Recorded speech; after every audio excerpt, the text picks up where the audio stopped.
Joan Cartan-Hansen. Thank you for joining us for this Dialogue Web Extra. We're talking with Idaho Superintendent of Public Instruction Tom Lewin about his plan to reform the public school system. Let's get to our phones. Chad in Boise. Chad. Oh, it's Chaz with a Z. Go ahead. I was just wondering how students that need more of a face-to-face interaction with teachers will get anything out of online classes that they are required to take. Okay. Chad, I'm going to put you on hold so you can hear. Yeah. Chaz, that's a fair question. It's one that was asked and discussed over the past since we started talking about this bill a couple weeks ago. First off, we know that when a student graduates from high school and goes on to post-secondary education, that they're going to be required, in most cases, to take online courses. So we want them to have experience in their in high school to learn how to successfully take online courses, because that's the world that they're definitely going to graduate into. Whether it's at college, whether it's in the workforce, technology is driving the way that we learn. Although we did contact all three of the major universities, and none of them have any requirements for online classes currently. Yeah, but they liked the idea of having online. They all liked both the presidents we spoke with. They all liked the ideas and their offices, but they currently don't require them. Right. BYU Idaho does. I think NNU does, and other schools, and more and more. And that definitely is the trend. And BSU offers many, many online courses, and so do the other schools. And so we know that that's the environment that children are going to be graduating into. We're going to see more online learning 5 years from now and not less. And so we want to keep make sure that we're keeping our students prepared. But also, Chaz, just remember that if a student, for whatever reason, is not going to be successful in an online class, then we give the district the ability to develop an alternative route. So there's a lot of flexibility if they have a student that is, for example, struggling with language or whatever reason. The flexibility is there for districts to find an alternative way to meet that graduation requirement. Currently, the budget, I think you have a 1:75 ratio for those teachers to students in the online classes. Yeah, that I think it's not in the budget, but we use that as, I think somebody asked that question. Yeah. IDLA is currently like 1:71. Yeah. And that's where the kind of savings you get because of the you basically have larger student-teacher ratio with online courses. And so we want students to be successful. We definitely want to teach them how to be successful in online courses. But for those students that are not successful and can't be successful, there are alternative routes that the local district can develop. About a quarter of students fail to complete online classes who take online classes. I thought that was a fairly interesting statistic. Thank you, Chad. I appreciate your call. Let's go to, let me see if I can get Brandon. Let me get there. Brandon in Boise. Brandon, thank you for holding on. Thank you. My question is, in Section 33-523 of the legislation that's being drafted, it says that principals will have the right to reject a teacher that's either a new hire or transferring to their school. And given the fact that teachers are going to be moving to more of a pay-for-performance model, I'm wondering if they'll have the right to reject new transfer students or new students into their classrooms that might impact their ability to perform as well. Okay, yeah, Brandon, good to talk to you. Let me explain to you how this works. First off, when we look at pay for performance, it's three-pronged. So let me talk quickly about each one of those. The first prong is there are incentives and bonuses for teachers who teach in hard-to-fill positions. That is determined at the local level what the hard-to-fill position is. Secondly, there's bonuses for teachers who take on leadership responsibilities. For example, a good teacher that mentors new teachers, teachers that develop curriculum or assessments, things that many teachers already do, but for little or no compensation. So a teacher can receive pay for performance in those two areas, regardless of how any students in their school or classroom are performing academically. So it's important for people to know that two of those three prongs has nothing to do with how students are performing academically. So now let's talk about the one prong where it does. We are measuring growth. We're not looking at primarily how many students can pass a test. or how many students are at grade level or proficient. We want to see how much growth a student, what happens in growth from the first day of school basically to the last. That is the best determination on how schools are performing. Not how many students can pass a test, but how much academic growth have we seen in that year. Are the performance merit pays given to the school, or to the teacher? So that's what I was going to get to. It's important to understand that that these bonuses based on students' academic growth only go down to the school level. They don't go down to the classroom level. We never want the reality or even the perception that two teachers in the same school are competing with each other for how their students are performing academically. The other reason it goes down to the school level and not all the way down to the classroom level is we currently measure math and reading and language usage and science. But what about the art teacher? What about the history teacher? What about the music teacher? They all contribute to a child's academic success. So we recognize everybody in the school. So everybody in the school would go up. That's right. Yeah, that's right. And so we're talking about giving teachers the ability to earn up to $8,000 over and above what they currently make. And let me just make this one point that's important. The current way we pay teachers, how many years you've taught, and the amount of education you have, that doesn't go away. That just becomes the base, and then the pay for performance is on top of that. We have a question, email question came in from Jennifer, said, I'm a teacher at an affluent school. My husband teaches at a Title I school. Both of us have high test scores for our classes every year on the ISET. However, admittedly, my husband has to work harder for his scores. He has many students from abusive homes, students who don't speak English as their first language, et cetera, et cetera. My question to Mr. Luna is, based on your proposed merit pay system, what motivation does my husband or any teacher have to stay at a Title I school? Well, when we're focusing on growth, not just who has the students that can pass, who has the most students that can pass a test, if you focus on growth, then what's interesting is we take the model that we've developed and we apply it to what's currently going on in our schools. Most of the money based on student performance goes to our Title I schools that do not make AYP. So her husband is going to have a better opportunity to make this bonus than she does because the most opportunity for growth is with those students that are currently struggling the most. And so that's why we focus on growth, and we want to attract teachers that know how to successfully get that growth from students into our schools that are struggling the most. Okay. Let's go to Samantha in Boise. Samantha, thanks for hanging in there. You're welcome. Hi. Go ahead. Yep, it's you, Samantha. Hi. Hi. What happened if all the kids in the world were using like laptops and stuff when they grew up and they went to do college and they didn't have any more of laptops and they had to use their handwriting and stuff? That's right. It wouldn't be normal because it isn't what they would really do. Okay. I'd be sad if I didn't have my teacher anymore. Well, I'm glad you have a good teacher. Thanks Yeah, for your call, and Samantha. Samantha, thank you for that question. You're exactly right. We do not want an education system, and we won't have an education system where all the student has is a laptop and doesn't have a teacher.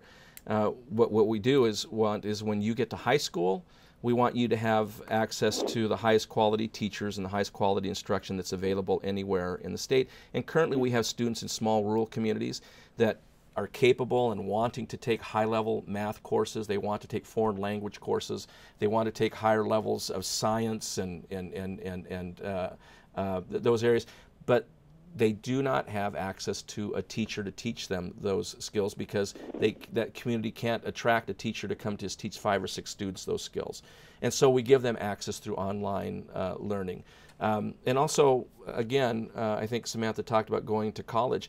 When they go to college, they're going to see considerably larger classrooms. They're also going to see more use of technology, and we want them to be prepared for it. Okay. Samantha, thank you for your call. Yeah. Let's go to Rachel in Caldwell. Rachel. Hi. As a former school board member in another state, I would like to know, my question is kind of like another one, but I would like to know how you're going to evaluate teachers on a year-to-year basis on student test scores when in some schools and in some classrooms you have transient students that move every year or even ESL students. And kids who move even within the school year. Yeah, so the plan that we've developed, like I said, with all the stakeholders in education, only looks at students that have been there for a certain number of days. and also focuses on when students show up. You know, because you want to make sure that that you're being fair, and so that's the that's the parameters we use, so that we're actually measuring the influence that the school has on the students that were there a minimum amount of time, right? And to be fair. Because if a student moved into the district a month before the end of school, Sure. and then there'd be no chance for the teacher to have had an impact. Correct. And then we make provisions like we currently have. I mean, we currently have a law that says every student will take our assessments. That's a law across the country. But we have many exceptions, and some of it deals with students who are not English speakers. Some of them has to do with students with severe learning disabilities, and we use those similar type criteria to make sure that we're measuring growth, and I want to focus on growth. We primarily focus on measuring growth, and then we make sure that we're measuring those students that the school had the opportunity to have an influence over. Okay. Alex in Lewiston. Alex, go ahead. Hi, Superintendent Luna. Hi, Alex. I'm a second grade teacher in Lewiston. I've done a lot of reading on class size research during my career, and this research all indicates that, especially at the elementary level, there's a direct correlation between small class sizes and increased student performance. My classroom experience has shown me the same. What research do you have that indicates that larger class sizes will lead to increased student performance? So understand that the plan that we've put forward does not change the divisor for K through 3, because Alex is right. There are studies that show that in those earliest grades that there is an impact on student achievement. But what we know, Alex, is that with the current economy that we have, that we are going to continue to see larger classrooms. We've already seen that the past couple years. So rather than just let those classrooms continue to rise, we're going to make investments into the classroom so the teachers have the tools so that they can manage 1 or 2 more students. Now, and also understand, this happens all the time when families move in and out of a district. A teacher has 1 or 2 more students than they had at the beginning of the year. I mean, this happens all the time. So we know from, for example, I would refer you to Marzano's study, that the most important factor is the quality of the teacher in the classroom. It's not the number of students in the classroom. It's not the amount of technology. It's not how much we spend per student. It's the quality of the teacher in the classroom. A good teacher. How good a quality can you have if you have a 1-to-75 ratio on an online class? Well, a 1-to-75 ratio on an online class is different than having 75 students in a classroom at the same time. So I mean, it's a different way of delivering, a different way of managing that. And so we're not talking about 75 students in an elementary school classroom. Right. So just to make that clear. Yeah. But we know. I guess the point though is, if you really want an effective teacher, don't you actually have to have body there?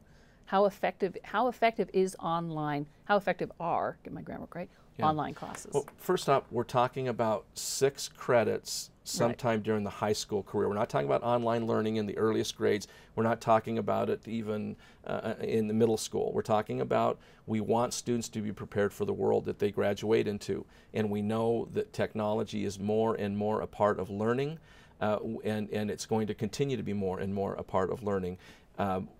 And so we move that direction. And understand, this is nothing new. School districts in where Alex lives they have many students taking online courses in high school. We have 15,000 happening today as we speak. Obviously, our school districts across the state believe that there is effective online learning going on, or why would they be allowing their students to have done this for the past 10 years? We want to expand it, we want to make it more robust, more rigorous, and we want to give every student access to it, not just some. This was a question that I hadn't thought about before. It was a new one from Jan. The question is regarding the NCAA eligibility and the new online classes. From my understanding, the NCAA does not accept online courses as credits toward NCAA eligibility. My children are athletes in high school, and they're required to take some of their classes online.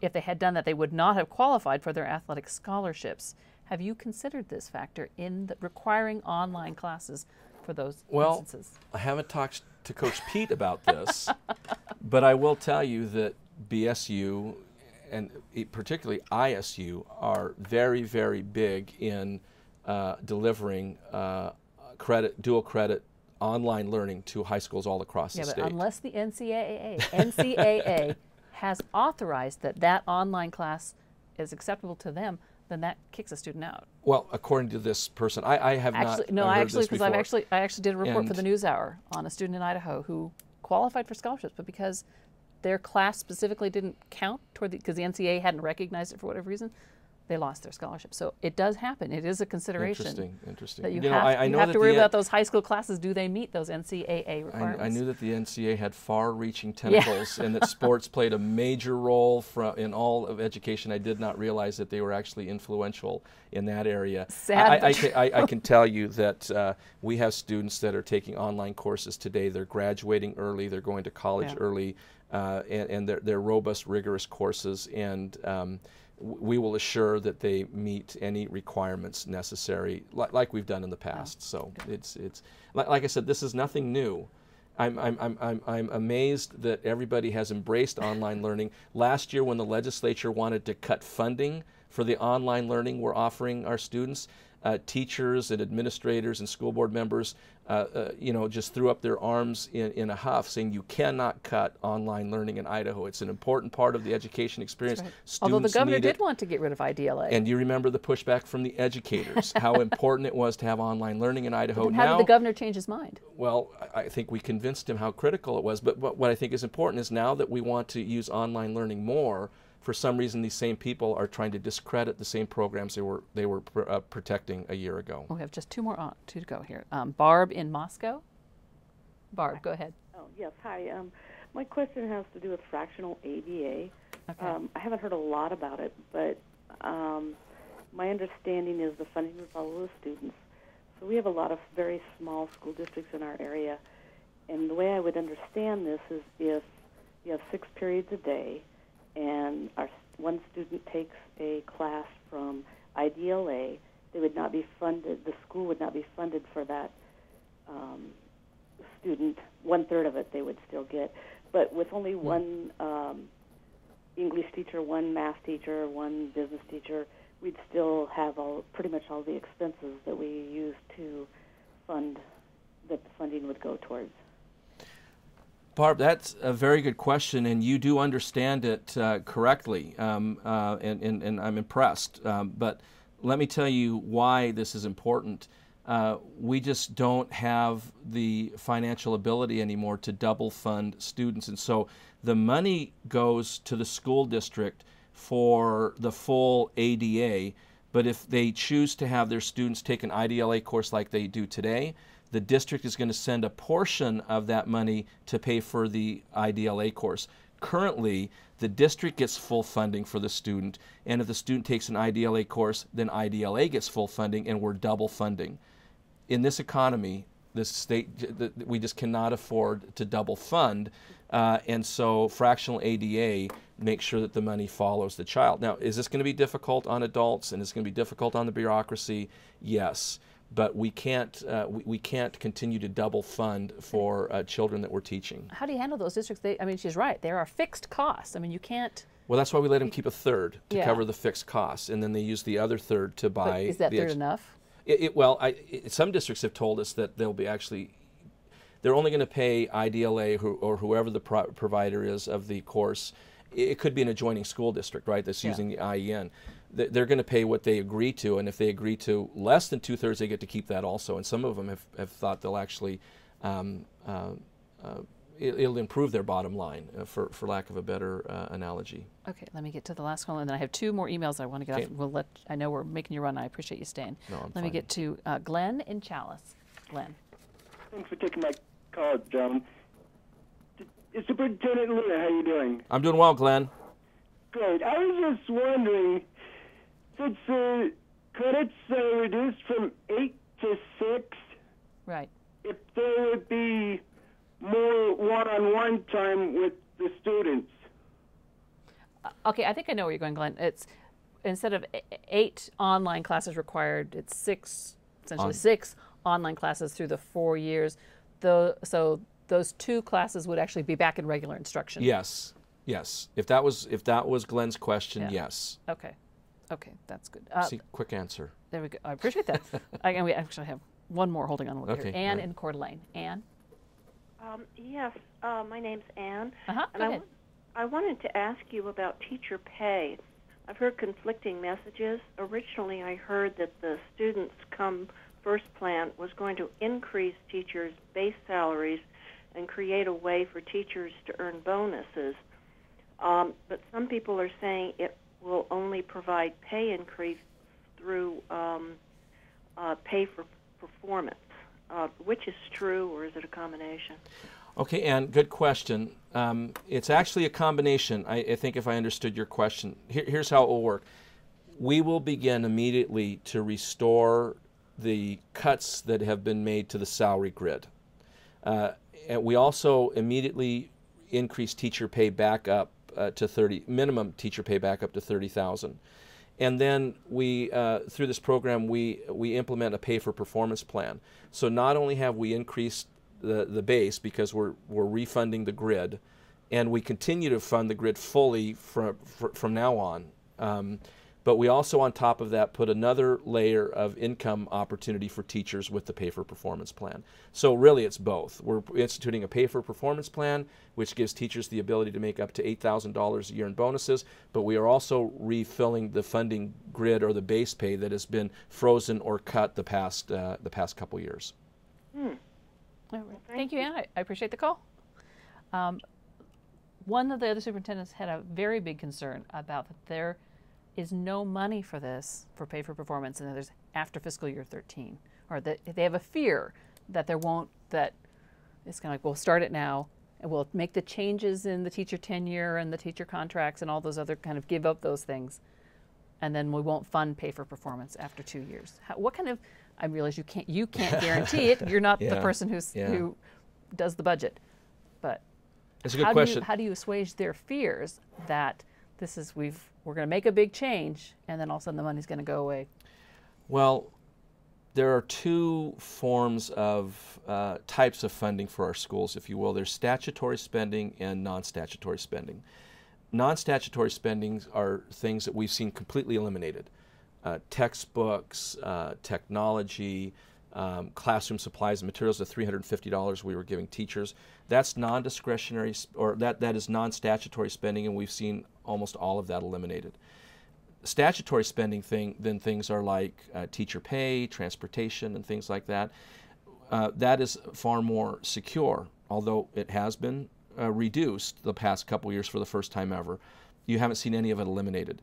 The technology that we're putting into the classroom, the pay for performance, the refunding, the salary grid, all of that is part of statutory spending, which means it's in law, and the only way you can change it is through passing another law. It's not done by a budget committee that is trying to balance the education budget at the end of the year. So it's a far more stable form of funding.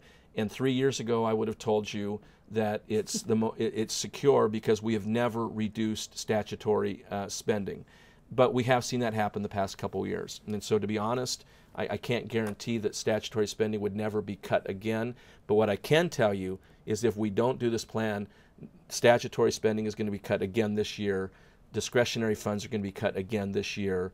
And I don't need to repeat again the consequences of that. Shorter school years, teacher pay cut more. So that's how I would answer. I think that's a fair answer, a good question, and I think that's the right answer to it. The other question they had was a concern about funding for technology, that there wasn't enough money in the budget to pay for the broadband, the technical support to take care of all those laptops that they're going to have to buy. And then also, have you thought about those issues of the kids with laptops and the ability to download material that they shouldn't be downloading? Yeah, that protection is already there on all the computers we currently have in our schools. So, but they're taking them home and can. No. Remember, I said the local school district will decide that policy, right? Okay. And if they decide that that's not what's best, what I think is going to happen is that at a certain, I don't think very many school districts are going to tell anybody, here's your laptop, bring it back in 4 years. Right. But I don't think it would last 4 years. No. But what I think you'll see is as the students get older, and maybe it'll even be more selective than that they'll allow them to take them home for certain projects and stuff. Right. I don't know, but that'll be decided at the local level. But when it comes to the purchase of the laptops, that's done at the state level, and all of the maintenance and repair and technical support is paid for at the state level. So you'll be paying for the IT people to come in, and you'll be paying the salaries of those IT people? It takes two and a half classified positions to pay for one IT person because of the salary change. Because if you want a career to go into, kids, IT is a good one to go into. It pays. So we're following the model that other states and large school districts have done, where they rely on private entities that do these large scale, where they provide the laptops, they provide the technical support, they provide the maintenance. They guarantee that students will not go any longer than 24 hours without a device if there's a failure to the device, and they keep them. Every year you have another new set of these laptops with a new grade. So every 4 years, a laptop is never any older than 4 years. And that's all funded by the state and fully funded. So it's not a burden that we place on the local school districts. How about paying for the broadband? But so we're currently paying for broadband as we hook up the Idaho Education Network into every high school. So now that we have, is the pipe going to be big enough? I mean, if you're at Mountain View in Meridian, that's potentially 8,000 laptops.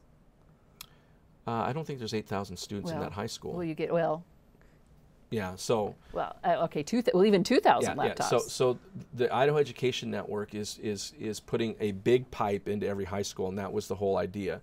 And what we developed was that the broadband is based on what we know that high school, what it's estimated that high school would need 5 years from now. So we didn't build it based on today's needs. We built it based on future needs, and then the opportunity to even expand from there. And the state is currently paying for that. They'll continue to pay for it, and as the need grows, we'll continue to. And then also the funding is in there to make sure that now that the broadband is there, that it's now wireless throughout the school. So we don't spend a bunch of money running wires and to have hard connections to each of those devices. Well, they tell us we're almost out of tape, so we have to wrap this up. Okay, one last question. All right. Are the laptops going to be Macs or Windows? There's going to be a very transparent RFP and RFI and all of those processes as we pursue down that path. Thank you. I love my iPad, but I also have a Dell computer, so I'm kind of in both camps right now, and we'll do what's best and most best for our students when that decision is made. Well, sir, thank you for hanging out for the length and answering all the questions, and thank you for joining us for this Dialogue Web Extra.